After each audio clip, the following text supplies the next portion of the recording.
Hello students, today the topic of our discussion is forfeiture of shares. Forfeiture of share means cancellation of the allotted shares to the shareholder who makes a default in the payment of any installment. Forfeiture of share means cancellation of the allotted shares. जो भी share holder को shares allot किए गए थे वो अब cancel कर दिए जाते हैं. और कैंसिल क्यों किए जाते हैं? What is the reason behind the cancellation of the share? The reason behind is कि that share holder did not pay the money due on any of the installment. The company call the money on the allotment, then on the first call, on the second call, whatever it is. But if the shareholder did not pay, did not make any payment which is due on any of the installment, then his shares will be cancelled. अगर कोई share holder अपनी कोई भी instalment जो due है, जो उसको देनी थी और वो नहीं दी है उसने, तो उसके शेयर्स कैंसिल कर दिए जाते हैं. Now there are certain provisions regarding the forfeiture of the shares. First is the default. First is the default. There is a default. There is a default on the part of the shareholder to make payment of any of the installment of shares on the due date. If there is a default, अगर कोई share holder payment नहीं करता है जो due है, अगर उसका default है, there is a default to make the payment of any of the instalment which was due on the due date which was due, then the share will be forfeited. Now next is serving of the notice.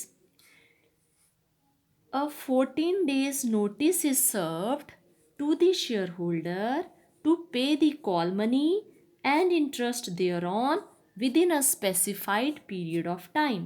14 दिन का notice दिया जाता है उस share holder को जिसने पैसे नहीं दिए हैं, ताकि वो अपना जो मनी उसका ड्यू है, जो उसका कॉल मनी है वो, और जो ड्यू है जो उसने नहीं दिया है अलॉन्ग विद द इंटरेस्ट, वो 14 दिन के अंदर अंदर with in that specified period of time वो पे कर दे. इट इज़ ए नोटिस कि एक उसको एक मौका दिया गया है कि वो 14 डेज़ के अंदर अंदर उस पैसे को जो उसने नहीं दिया है वो पे कर दे.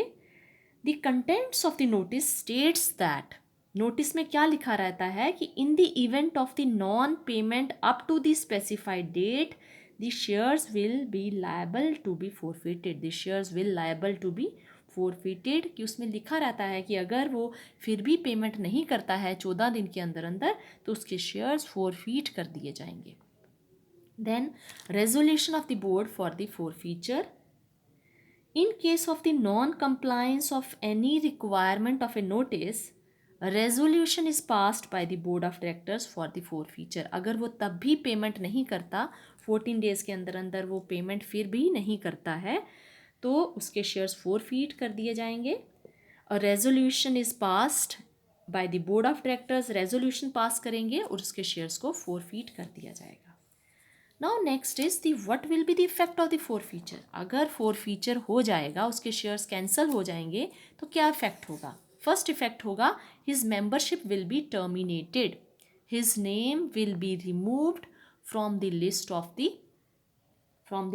The shareholders. उसका नाम हटा दिया जाएगा. When shares are cancelled the company removes the name from the list of the shareholders. उसका नाम ही हटा देगी. ठीक है. And the capital is reduced by the amount credited for this shareholders. ठीक है. तो उसकी जो forfeiture results into the termination of the membership of the shareholder, and in addition to that shareholder loses whatever he has paid to the company earlier in cash. जो उसने पे किया था, पहले पैसा पे किया था, जो जितना पैसा उसने पे किया था वो पैसा उसको रिफ़ंड नहीं होगा, वो कंपनी वापस पे नहीं करेगी, वो कंपनी की इनकम हो जाएगी, वो कंपनी वापस नहीं करेगी और उसके शेयर्स कैंसिल कर दिए जाएंगे, उनको री इशू कर दिया जाएगा, किसी दूसरे शेयर होल्डर को री इशू कर दिया जाएगा. तो ये उसका इफ़ेक्ट होगा कि एक उसकी मेंबरशिप भी टर्मिनेट हो जाएगी और जो उसने पैसा पे किया था, whatever he has paid to the company earlier, he will lose that money. ठीक है. तो नेक्स्ट है हमारा अकाउंटिंग ट्रीटमेंट.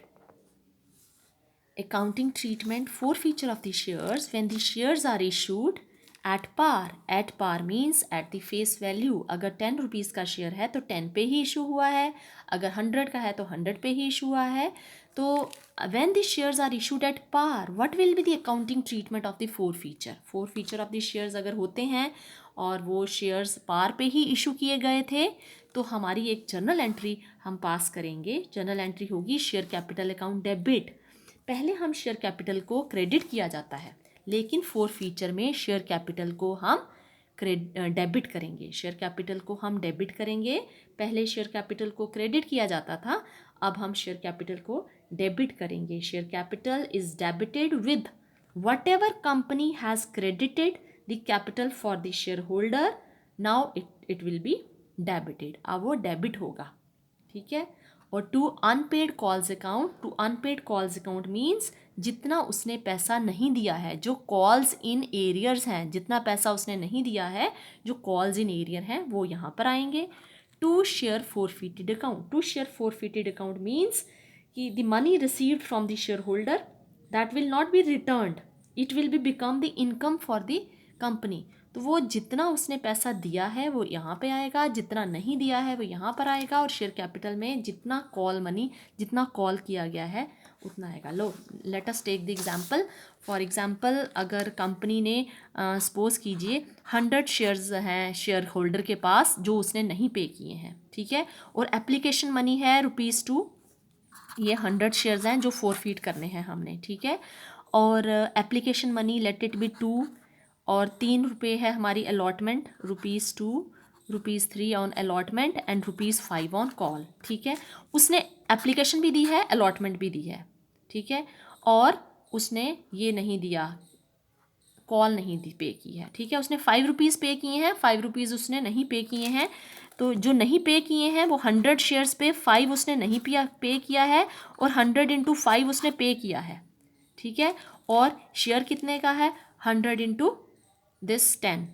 तो ये यहाँ पे 100 इंटू 10. लेकिन अगर हमारा जो 10 रुपये का शेयर है लेकिन हमने कॉल किया है 8 रुपये ही कॉल किया है, कंपनी ने 8 रुपये ही कॉल किया है, कॉल्ड. ठीक है. ये कॉल्ड मनी कितनी है? 8 रुपये. 8 रुपये ही कॉल किया है. जैसे सपोज कीजिए ₹2 हैं, एप्लीकेशन पे कॉल किया गया है और ₹2, ₹3 जो हैं वो हमारे अलॉटमेंट पे हुए हैं और 3 रुपये हमारे फर्स्ट कॉल पे हुए हैं. ये फर्स्ट कॉल है, ये अलॉटमेंट है. ठीक है. ये एप्लीकेशन मनी है. तो उसने ये एप्लीकेशन मनी भी दिया है और अलॉटमेंट मनी भी दिया है, लेकिन फ़र्स्ट कॉल उसने पे नहीं किया. सेकंड कॉल अभी कॉल ही नहीं किया गया. कंपनी ने सेकंड कॉल अभी वो ड्यू ही नहीं की है, वो अभी कॉल ही नहीं किया गया. तो कितना पैसा कॉल हुआ है अभी इन शेयर्स पे? अभी ₹8 ही कॉल किए गए हैं. तो यहाँ पे 100 शेयर्स हमने फोरफीट करने हैं, 8 रुपये ही कॉल किए गए हैं. तो हम यहाँ पर शेयर कैपिटल में 8 रुपये के हिसाब से ही लिखेंगे. जितना उसने कंपनी ने कॉल किया है वही यहाँ पर आएगा. ठीक है. टू कॉल जो उसने नहीं दी हैं तो उसने खाली ₹3 नहीं दिए हैं, तो यहाँ पे 3 आ जाएगा. और जितने उसने दे दिए हैं, उसने कितने पैसे दे दिए हैं? ₹5 ही has paid on his 100 shares. तो 100 इंटू 5 ही हैज़ पेड. तो जो पे कर दिया है वो इनकम बन गया है कंपनी को, क्योंकि कंपनी वो वापस नहीं करने वाली है. तो ये हम शेयर फोरफिटेड अकाउंट में लिखेंगे. और जितना उसने पे नहीं किया है, जो उसके कॉल्स इन एरियर्स हैं, वो हम इधर लिखेंगे टू अनपेड कॉल्स अकाउंट या टू कॉल्स इन एरियर्स में. और जितना कॉल किया गया है वो हम यहाँ लिखेंगे. तो this will be more clear with the help of the example. ये क्वेश्चन है आपका. This is the question. Rajan was allotted 150 shares of ₹100 each by Duplex company. He could not pay the first call of ₹25 and the final call. उसने कितना पैसे नहीं दिया? ये भी नहीं दिया, ये भी नहीं दिया. तो टोटल कितना हो गया? ये हमारा हो गया 40 रुपये उसने नहीं दिए हैं. ठीक है. 40 रुपीज़ ये उसके कॉल्स इन एरियर्स हैं जो उसने नहीं पे किए हैं. ठीक है. और कितने पे किए हैं? 60 उसने पे कर दिए हैं. 60 उसने पे किए हैं, 40 उसने पे नहीं किए हैं.